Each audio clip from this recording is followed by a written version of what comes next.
sentido.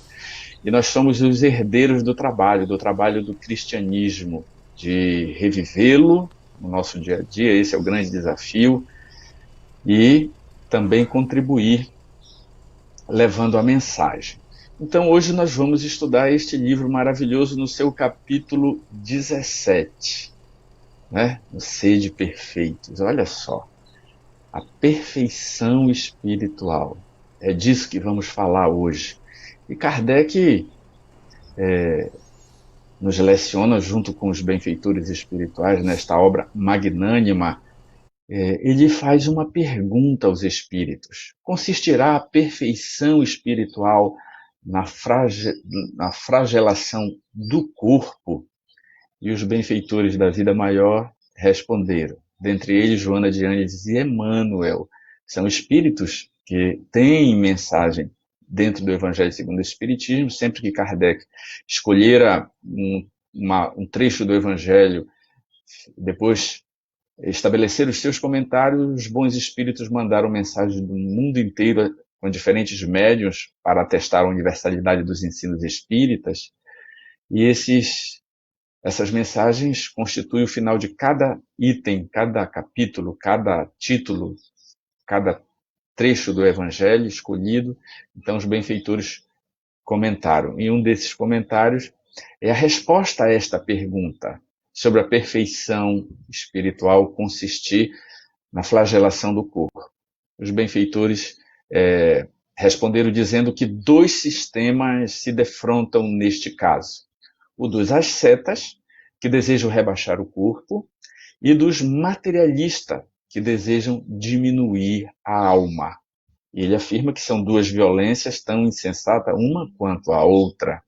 E esse grande problema ficaria inteiramente sem resolver se o Espiritismo não viesse ao auxílio dos pesquisadores para demonstrar-lhes as relações existentes entre o corpo e a alma e dizer-lhes que, desde que são reciprocamente necessários um ao outro, é indispensável cuidar de ambos. Veja que maravilha, que os espíritos dizem que o espiritismo vem ao auxílio dos pesquisadores. Sobre saúde mental e saúde corporal, a ciência materialista estuda o corpo. A psicologia estuda as emoções e suas interações com a saúde corporal.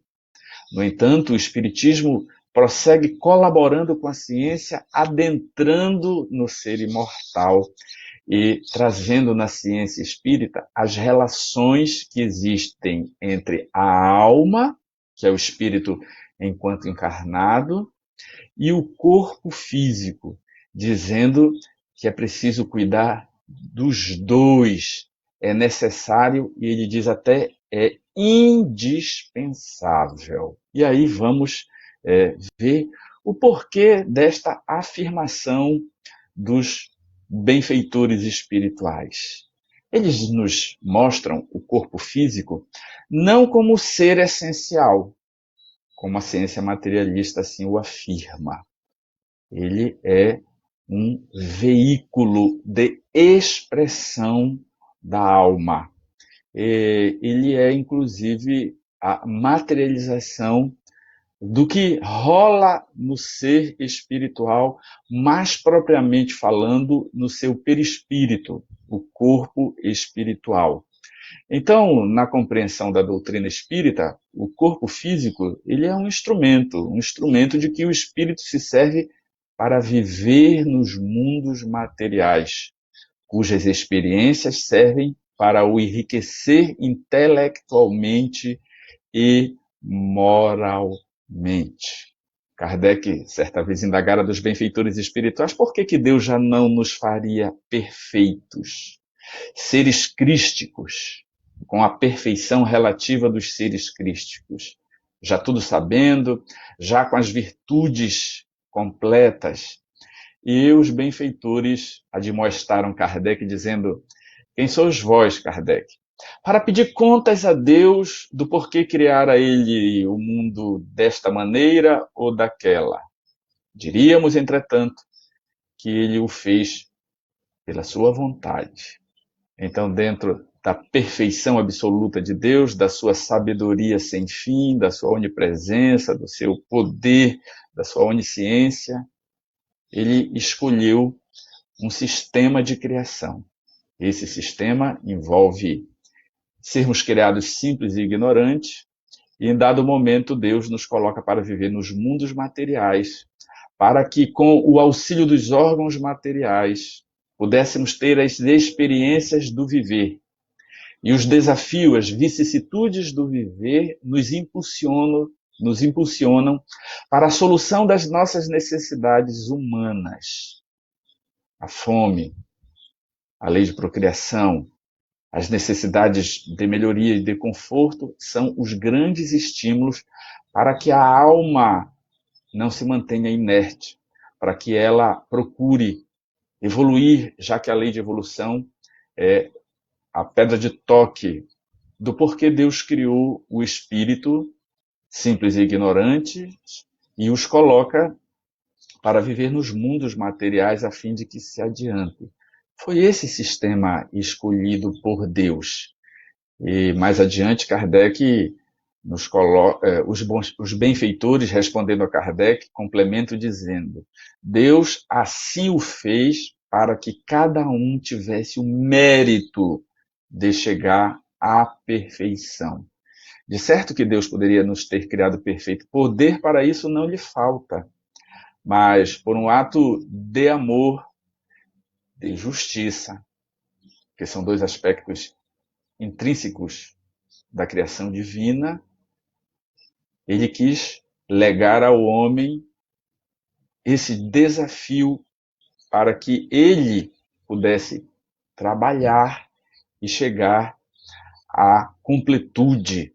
E é por isso que na questão 132, Kardec indaga das entidades andas qual o objetivo da encarnação dos espíritos. E eles responderam dizendo: Deus lhes impõe a encarnação com o fim de fazê-los chegar à perfeição.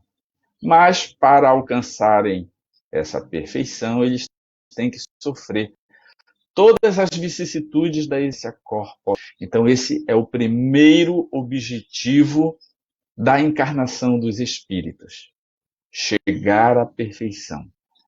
Portanto, lei de evolução íntima, lei de evolução pessoal. É o primeiro item da resposta, o primeiro objetivo. E o segundo objetivo, eles continuam lecionando o seguinte: visa ainda outro fim à encarnação, o de pôr o espírito em condições de suportar a parte que lhe toca na grande obra da criação. É assim que, concorrendo para a obra geral, ele próprio se adianta. Então, o segundo objetivo da encarnação dos espíritos é o ser suportar a parte que lhe toca na obra da criação. Ele tem, então, que concorrer para a harmonia social. Ele tem que contribuir. Então, a segunda parte é co-criar com Deus em plano menor, quando ele não tem evolução crística, quando é um ser aprendiz como nós, e co-criação em plano maior, quando ele chega à estatura espiritual de Jesus. Ele começa a criar planetas, cuidar da evolução. Mas quando ele é um ser menor, de menor evolução como nós, co-criar com Deus é participar da sociedade, visando a sua melhoria, o seu aperfeiçoamento. Cada vez que você trabalha e concorre com o bem geral da comunidade, cada vez que você estabelece uma família e cria bem os seus filhos, você estará concorrendo para a melhoria do planeta. Então, são dois os objetivos. Um é pessoal, a sua evolução, e o segundo é a evolução, né? Concorrer para a obra geral da criação. Então, são esses os dois grandes desafios da alma. E é por isso, então, que nós encarnamos na Terra.